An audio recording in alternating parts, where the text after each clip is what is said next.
Hey everyone, welcome to another Daily Gym. Today is Wednesday, October 16th, 2024, and today I want to talk about keyboards for Kamala and why I'm working with them.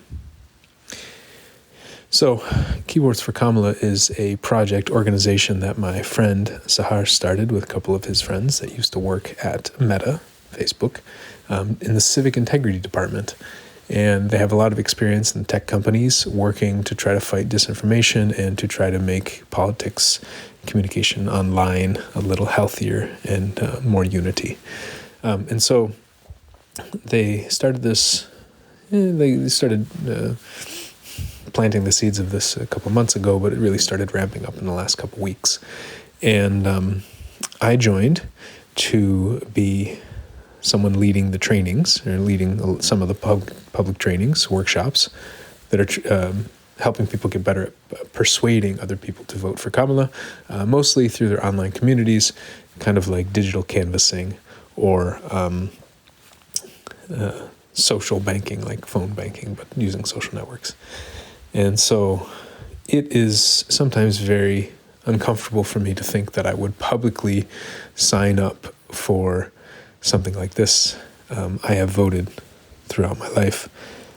Since 18, I have gone to many presidential rallies. I have seen Kamala Harris. I saw Nikki Haley this year.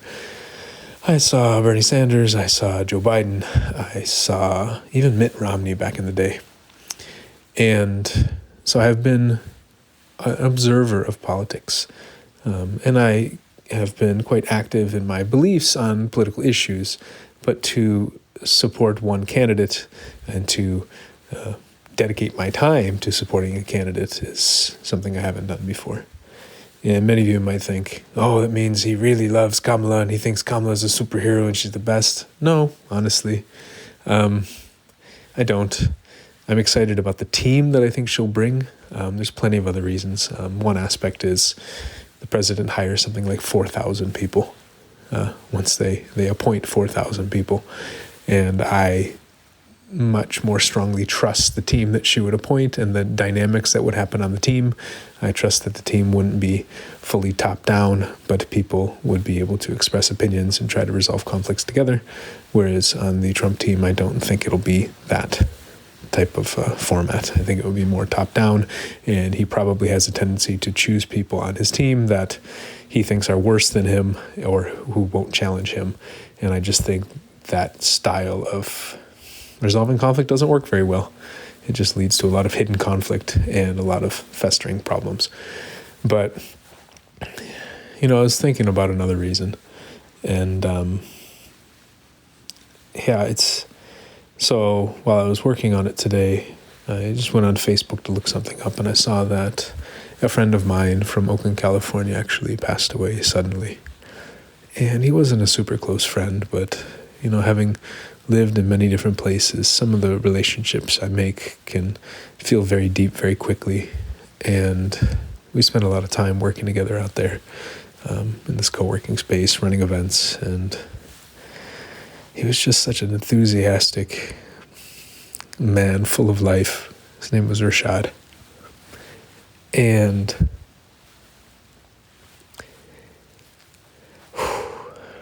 I think about how hard it can be to lose someone. And I was thinking, should I make this whole podcast episode about that? But then I was like, no, I want to talk about this Keyboards for Kamala thing. I want to talk about what I'm doing, and I really want to get the word out there. And it's not to demean his life. It's not to downplay it at all. It's to say that life is hard. And it hurts to lose people. I have lost so many people this year. The last couple of years, so many funerals. And it's probably just going to accelerate as I get older in general. But to lose someone who I think was my age, maybe he was a little older. He looks so young in his mannerisms. But to just lose, I lost another guy that was around my age just a couple weeks ago. I went to the funeral in Kenya.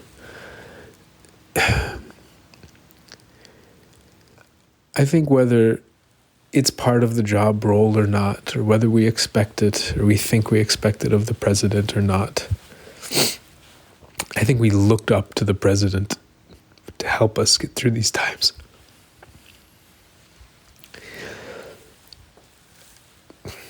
We went through COVID. You know how many people died during COVID and we don't talk about it? We don't talk about it at all. Do I think Kamala Harris is going to come in and be perfect about that? No. And honestly, I think that's probably my disappointment, is I think she's not going to be perfect on that. But maybe I put way too much hope and expectation in the president to do that role. I thought Biden did it quite well, actually. John Dickerson, in his book, The Hardest Job in the World, calls it consoler-in-chief.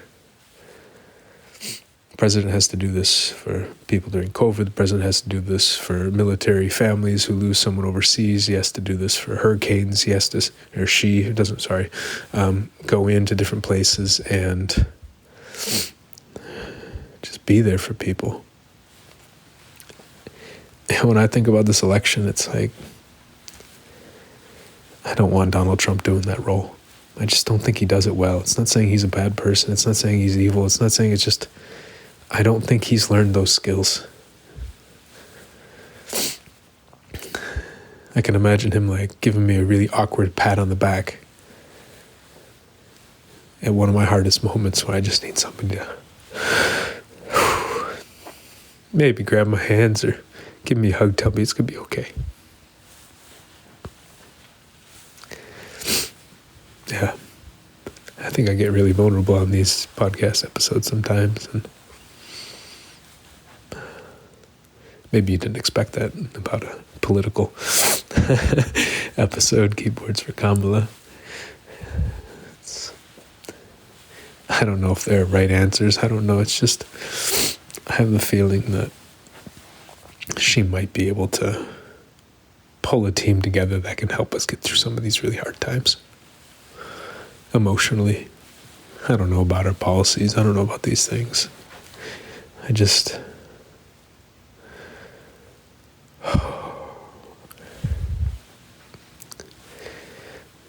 Life is hard, and it's hard as individuals, it's hard as communities, it's hard as a country.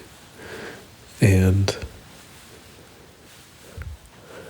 I just want leaders politically, but also just leaders emotionally, who are going to help us with these things. And this is not really I'm going to end this saying, this is not really a pitch for Kamala.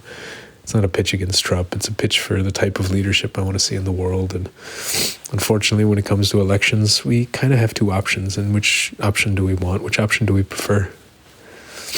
So again, I'm not saying that I see her to be a superhero. It's more of which option do I think will help me in so many different ways and is more likely to help me in different ways. So I'm dedicating most of my time from now until the election to work on that and bring people to these workshops and help teach people how to express their story and express why they're voting for Kamala, why they're voting in general. Hell, I'd be even grateful if people say why they're voting for Trump, but like the real deep why, not this surface level, oh, this policy, this and that. Tell me emotionally, why are you voting? Like, what drives you deep? Is it because you lost your home in 2008 and you were angry at the establishment that didn't throw the bankers in jail? Is that why? Is it because you had a son that was overseas and you wanted him back home? Is that why? Talk about the real stuff. Because if we finally have the conversations about the real things, then maybe we can come together as a country. Instead of just blaming each other, instead of just talking about theoretical nonsense, frankly. Talk about the real stuff that's happening to you and why it impacts you. So that's what I'm working on now. I'm grateful because it's helping me challenge myself and challenge how I communicate to others, how I communicate to myself. And really have the courage to say some of these things out loud. I think it's really hard. I think it's easy to vote in a private ballot box. I think it's really hard to tell people publicly who you're voting for and maybe deal with the backlash of that, or especially nowadays because it's so, it's almost like an identity. For me, it's not an identity. I'm voting for her. Okay? It doesn't mean I'm Doesn't mean I see her as my superhero. It doesn't mean that I am locked into her cult and I am against, the Trump cult. It's like, no, it's just, who am I voting for? Who would I hire for the job? And when I think about hiring her, I hire her plus the rest of the team. So, oh man, I went over 10 minutes again. I got to get better at cutting this down. But anyways, y'all, yeah. So that's what I'm working on. This is a little more somber message than I probably expected to deliver. But I hope you all just get out and keep feeling and keep expressing and don't shut this stuff off. Keep fighting. Keep fighting for life. You never know when it's going to end. Keep fighting for what you love. Keep fighting for the people you love. Keep fighting for love in general. Because life is too damn short. Gonna miss you, Rashad.